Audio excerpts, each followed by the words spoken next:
क्या मिसबाउल हक Pakistan test team के कोच बन रहे हैं? क्या सरफराज अहमद पाकिस्तान टीम के सेलेक्टर बन रहे हैं? क्या सऊद शकील पाकिस्तान के टेस्ट के कप्तान बन रहे हैं? बहुत कुछ है डिस्कस करने के लिए आज की वीडियो में, लेकिन सबसे पहले जो एक इंपॉर्टेंट पॉइंट मैं हाईलाइट करना चाह रहा हूं, आपको पता है पाकिस्तान बांग्लादेश की सीरीज है पीएसएल के फौरन बाद, तब हमें टाइम नहीं मिलेगा। लेकिन मैं ये सीरीज शुरू होने से पहले एक बड़ी इंपॉर्टेंट बात हाईलाइट करना चाहता हूं। फैसलाबाद में आपके 2 T20 मैच हैं पहले, और फैसलाबाद का एक ऐसा सुपरस्टार सईद अजमल जिसने पाकिस्तान को इतने मैचेस जितवाए हैं, बड़ी ज्यादती हो जाएगी अगर फैसलाबाद में इतने सालों के बाद इंटरनेशनल क्रिकेट वापस आ रही है और आप फैसलाबाद के सबसे बड़े सुपरस्टार जो हमारी जनरेशन ने देखा है, आप अगर उसको नहीं बुलाएंगे, उसको इज्जत नहीं देंगे तो मजा नहीं आएगा। मैं रिक्वेस्ट करता हूं पाकिस्तान क्रिकेट बोर्ड से कि फैसलाबाद स्टेडियम में एक स्टैंड होना चाहिए सईद अजमल के नाम का। And why not? अच्छा, काफी लोगों ने ना हमारे कंट्री में ये 2020-21 में क्रिकेट देखना शुरू की है। मैं आपको 10 साल पीछे ले जाता हूं। सईद अजमल का अगर ओवर रहता है तो पाकिस्तान मैच जीत सकता है, ऐसी सोच थी हमारे बचपन में। हमारी जनरेशन की ये सोच थी कि यार सईद मैच बचा लेगा, और वो बचाता ही बचाता था। अच्छा, बाय द वे 14 मई यानी कि कल जो कि गुजर चुका है, 14 मई को पाकिस्तान और ऑस्ट्रेलिया का वो 2010 वाला जिसमें माइक हसी ने छक्के लगाए थे, वो मैच हुआ था।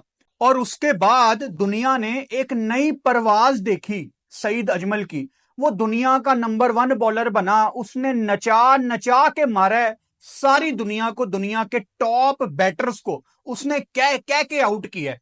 सो अगर उसके शहर में क्रिकेट आ रही है, आपने एट द फर्स्ट प्लेस उसको वैसे ही इज्जत नहीं दी, फेयरवेल मैच वो मांगता रहा, पाकिस्तान का इतना बड़ा सितारा, आपको रहम नहीं आया।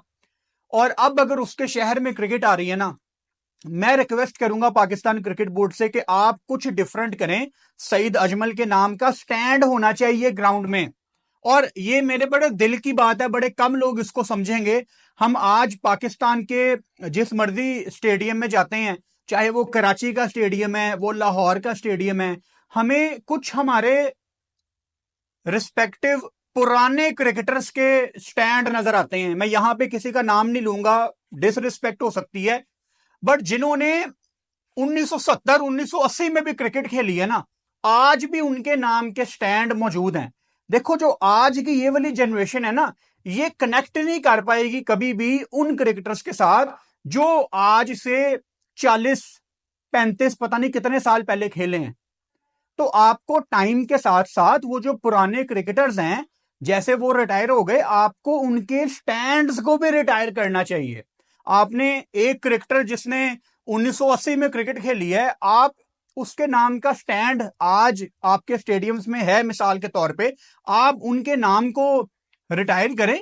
और जो आज की जनरेशन है, एक स्टैंड हो यूनुस खान इनक्लोयर, एक स्टैंड हो सईद अजमल इनक्लोयर, ताकि आज की जनरेशन भी थोड़ा कनेक्ट फील करे। हाँ, कुछ आपके ऐसे नाम हैं पाकिस्तान के, जैसे the great Wasim Akram, the great Waqar Younis, the great Inzamamul Haq, the great Javed Miandad, the great Imran Khan.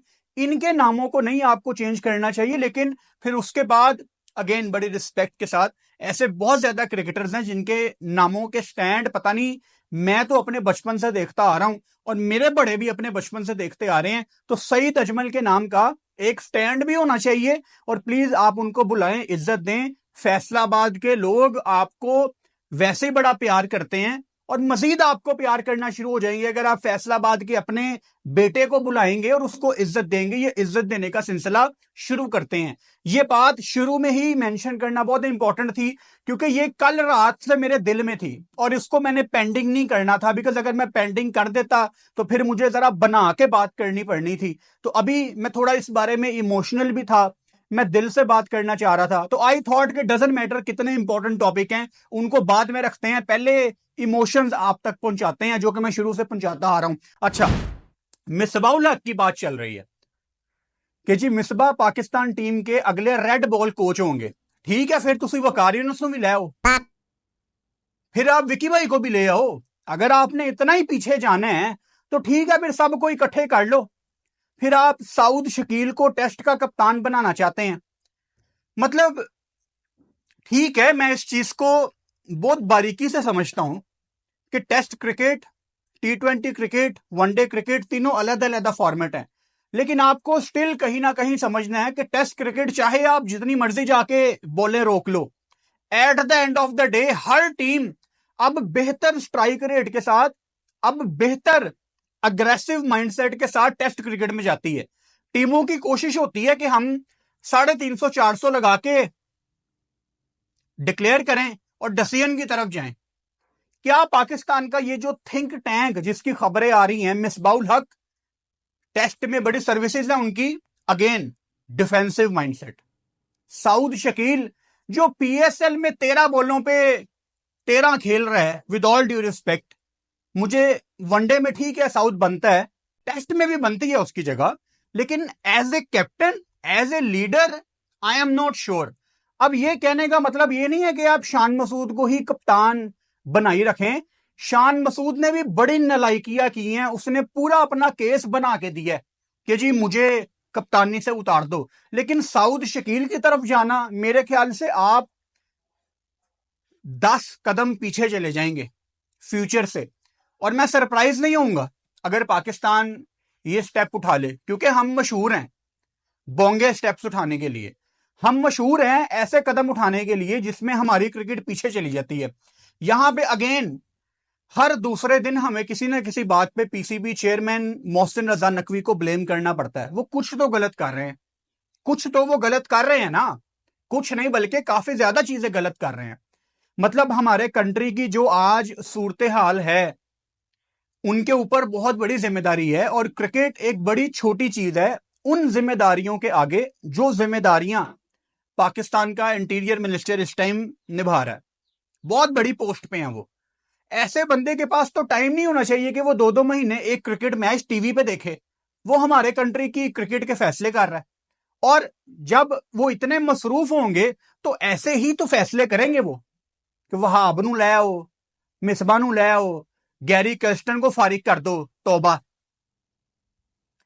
तो मैं पहले भी जिक्र कर चुका हूं, मैं दोबारा बता देता हूं। अगर मोहसिन रजा नकवी को यह लग रहा है ना कि वो बड़ा अच्छा काम कर रहे हैं, with all due respect sir, आप बहुत गंदा काम कर रहे हैं।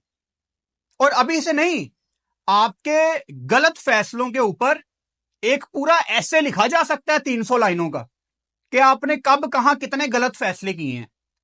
आप पढ़े लिखे हैं, छोड़ें ये क्रिकेट को यार, आप अपनी पॉलिटिक्स, अपने उस करियर को आगे लेके जाएं, क्रिकेट वालों को क्रिकेट चलाने दें। कम से कम क्रिकेट डिजर्व करती है कि उसके फैसले वो बंदा करे जो 24/7 सिर्फ क्रिकेट का है। यहां माजी में ऐसे चेयरमैन आ चुके हैं जो संडे की छुट्टी नहीं कर पाते थे, इतवार की छुट्टी नहीं कर पाते थे कि यार इतना ज्यादा काम है। और यहां पे वो इंटीरियर मिनिस्टर भी हैं, वो एशियन क्रिकेट काउंसिल के प्रेसिडेंट भी बन गए हैं, वो चेयरमैन भी हैं PCB के। तो आपको कॉम्प्रोमाइज हर जगह पे देखना पड़ रहा है और वो क्लियरली नजर आ रहा है। फिर एक नाम पाकिस्तान के जो हमारे क्रिकेट फैंस हैं वो कह रहे हैं कि जी यूनस खान को क्यों नहीं आप लेके आते पाकिस्तान की तरफ से 10,000 टेस्ट रन। मतलब हमें कोई यूनस खान को किसी की तारीफ की जरूरत नहीं है, वो कुछ कर चुके हैं अपनी लाइफ में जो कि ख्वाब देखते हैं क्रिकेटर्स, स्पेशली टेस्ट फॉर्मेट में। देखो यूनस खान का अगर आप कोचिंग का करियर, या अगर वो कप्तान हैं, या वो अगर किसी मैनेजमेंट में किसी बड़ी पोजीशन में है, मेंटोर वगैरह, तो यूनस का ना एक तरीकाकार है काम करने का कि वो किसी को इंटरफेयर नहीं करने देता। वो डिसिप्लिन की जो खिलाफ वर्जी करेगा वो उसको टांग के रख देगा। आइडली हम हमेशा यही चीखते हैं कि ऐसा ही बंदा पाकिस्तान टीम को संभाले। लेकिन यूनस को जब भी, इससे पहले भी यूनस पाकिस्तान टीम के साथ काम कर चुके हैं, जब भी यूनस पाकिस्तान टीम का हिस्सा बने हैं उनको मुश्किलात आई हैं, क्योंकि उनको कंट्रोल ही नहीं दिया गया या उनकी सजेशंस के ऊपर उस तरह काम नहीं किया गया। मतलब यहां पे मिसबा के अंडर यूनुस खान ने काम किया हुआ है पाकिस्तान टीम में, कोचिंग में, वो भी गलत था। मतलब मैं कोई कंपैरिजन नहीं करना चाहता, बट अगर चलो आप कहते हो मैं कंपैरिजन करूं तो यूनुस खान बहुत ऊपर है यार मिसबा से, बहुत ज्यादा ऊपर है। तो मुझे फिलहाल यूनुस खान आते नजर नहीं आ रहे, क्योंकि यूनुस खान अगर आएंगे तो वो अपनी पूरी रूल बुक साथ लेके आएंगे। ख्वाहिश है कि वो आए, लेकिन ऐसे सिस्टम में जहां पे ऊपर अभी भी सारे फैसले आकिब जावेद नहीं करने हैं एज ए डायरेक्टर, तो यहां पे यूनुस खान मुझे फिट होते नजर नहीं आ रहे। अच्छा, एक बात चल रही है कि सरफराज अहमद को आप सिलेक्शन कमेटी में या चीफ सेलेक्टर किसी भी इंपॉर्टेंट रोल में शायद आप देखें। तो पहले तो हम यह समझ लेते हैं कि चीफ सेलेक्टर होने की डेफिनेशन क्या है। सो चीफ सेलेक्टर उस बंदे को होना चाहिए जिसको आपके डोमेस्टिक की नो हाउ हो, जिसने डोमेस्टिक के मैच ना छोड़े हो, ये मेरी डेफिनेशन है। जो क्लब क्रिकेट से भी बड़ा वाकिफ हो और क्रिकेटर भी हो, और सरफराज इन 3-4 चीजों पे पूरा उतरता है। वो जब अपनी पीक पे था सरफराज अहमद, पाकिस्तान ने तो इज्जत नहीं की सरफराज अहमद की। आपके T20 फॉर्मेट से तो वो बाहर नहीं बनता था, जैसे उसको मिसबा ने दूध में से मक्खी की तरह निकाल के साइड पे किया। आप 11 कंसेक्यूटिव सीरीज जीते हुए थे, वहां से आपकी टीम की बर्बादी शुरू हुई है। सरफराज की भी थोड़ी सी गलतियां थी कि उसने अपनी फिटनेस पे कॉम्प्रोमाइज कर लिया बहुत ज्यादा, परफॉर्मेंस भी नीचे आ गई, लेकिन इतना गंदा नहीं था सरफराज अहमद कि आप उसको एक सीरीज के बाद इंतजार करें और साइड पे कर दें। खैर, ये भी फैसला मिसबा नहीं किया था जिसको आप वापस लाने की बात कर रहे हैं। एनीवेज, सरफराज को अगर आप सिलेक्शन कमेटी में लाते हैं, I think it will be a good decision. जब सैफी अपनी पीक पे था, वो क्लब के मैच नहीं छोड़ता था। मतलब मैं, अगर आप मुझे कहना यार कोई ऐसे क्रिकेटर बताओ जिन्होंने कभी अपनी पीक पे भी क्लब के मैच भी नहीं छोड़े, एक मुझे सरफराज याद आता है, एक मुझे कामरान अकमल याद आते हैं, जिन्होंने जब भी पाकिस्तान टीम से वो फ्री हुए हैं, 1-1.5 दिन के बाद भी अगर कोई मैच है ना, वो खेलते थे, डोमेस्टिक का, क्लब का। ये बहुत बड़ी बात होती है यार, आप पाकिस्तान से खेल के क्लब की तरफ से दोबारा खेल रहे हो, क्योंकि मोटिवेशन मिलती है तमाम बच्चों को। तो सरफराज को इच्ची बिच्ची पता है। मतलब सरफराज तो इतना पुराना है, मुझे याद है मैं 2011-12 में लाहौर में एक डोमेस्टिक का मैच देखने गया था, बैंक का मैच था डिपार्टमेंट्स का। तो उसमें सरफराज अहमद बड़ी अग्रेसिव बैटिंग कर रहे थे। ये 2012 की या 2013 की बात है, उस दौर की बात है। हाँ, तो सरफराज अहमद एक बैंक की तरफ से बैटिंग कर रहे थे, बड़ी गालियां निकाल रहे थे, मतलब ही वाज वेरी अग्रेसिव, तेज भागो ये वो, and he was a youngster back then. तो वो अग्रेशन शुरू से वो लेके आ रहा था, उसकी जो इंटेंसिटी थी कि यार ये गेम जीतनी है, वो पाकिस्तान खेलने से पहले उसके अंदर थी। तो ही वाज अ बॉर्न लीडर, और लीडर बॉर्न नहीं होते हैं। यहां अल्लाह माफी दे 4-4 वर्ल्ड कप आप कप्तानी कर लेते हैं और फिर भी पता नहीं लगता कि आप लीडर हैं कि नहीं। खैर, सरफराज अहमद अगर आपकी सिलेक्शन कमेटी में आते हैं तो ये बहुत अच्छी कॉल होगी। अगर मिसबा और साउद शकील का कंबो आपकी टेस्ट टीम में आता है, आई एम नॉट श्योर, मैं ये कहना चाह रहा हूं it can be A disaster, लेकिन मैं नहीं कहूंगा। अब जो मर्जी इसका मतलब निकाल लो। टेस्ट क्रिकेट आज की जनरेशन का देखने का दिल नहीं करता भाई। आप ऐसे लोगों के हाथ में कमांड दे रहे हैं जिन्होंने 200 बॉलें पहले चेक करनी है जाके, कोच ने भी और कप्तान ने भी। तो किसने पाकिस्तान में टेस्ट क्रिकेट देखनी है? मैं ये नहीं कह रहा कि बेसबॉल खेलना शुरू कर दो, अगेन बड़ी ईमानदारी से बता रहा हूं, मैं शान को नहीं कह रहा कि आप उसको कप्तान रखो, उसको बैक करो, लेकिन शान की कप्तानी में इवन जब आप ऑस्ट्रेलिया में भी थे, आपको एक अटैकिंग मोड नजर आता था। अब अटैकिंग मोड ये भी नहीं है कि T20 क्रिकेट खेलना शुरू कर दो जाके, नहीं, आप रन्स के पीछे जाओ, नजर आए एक्शन। ये क्या tip tip tip tip tip, respect for test cricket. लेकिन अब फैंस ये नहीं देखना चाहते भाई, अब लोगों को डिसीजंस चाहिए। एंड मिसबा और साउद शकील का जो कंबो है, आपकी टेस्ट क्रिकेट बड़े दबे हुए बक्से के अंदर बंद हो जाएगी, दब दब के खेलेंगे आप, वही 2-2.5 के रन रेट से, कुछ ज्यादा सीधा पिच मिल गया तो 3.5 के रन रेट से, दैट्स ऑल। तो अब ये टेस्ट क्रिकेट नहीं है गोइंग फॉरवर्ड। बाकी मुझे पता है आप लोगों ने पीएसएल से रिलेटेड आपके बड़े क्वेश्चंस हैं। देखो, र्यूमर्स के ऊपर मैं वीडियो नहीं बनाता, आपका टाइम बहुत ज्यादा कीमती है।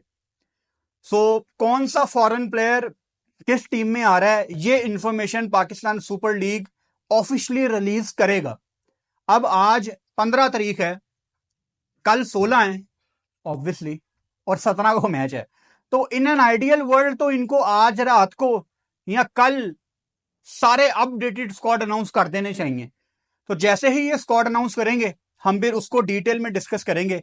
और पीएसएल वापस आ रही है। मैंने कल भी फेसबुक पेज पे पोस्ट डाली थी कि यार सबको पाकिस्तान का झंडा लेके जाना चाहिए रावलपिंडी में, साहिर अली बग्गा को बुलाओ, वो पाकिस्तान वाले गाने गाए, दिल की आवाज, लोगों को उठाए। कोई आप अपनी एयरफोर्स का 10-15 मिनट का जलवा दिखाओ दुनिया को, कोई शो करके दिखाओ, ताकि एक मैसेज जाए वहां जहां जाना चाहिए इस टाइम। वीडियो पसंद आए चैनल को सब्सक्राइब कर सकते हो और बेल आइकन लाजमी दबाओ ताकि आने वाली वीडियोस का नोटिफिकेशन आपको मिल सके।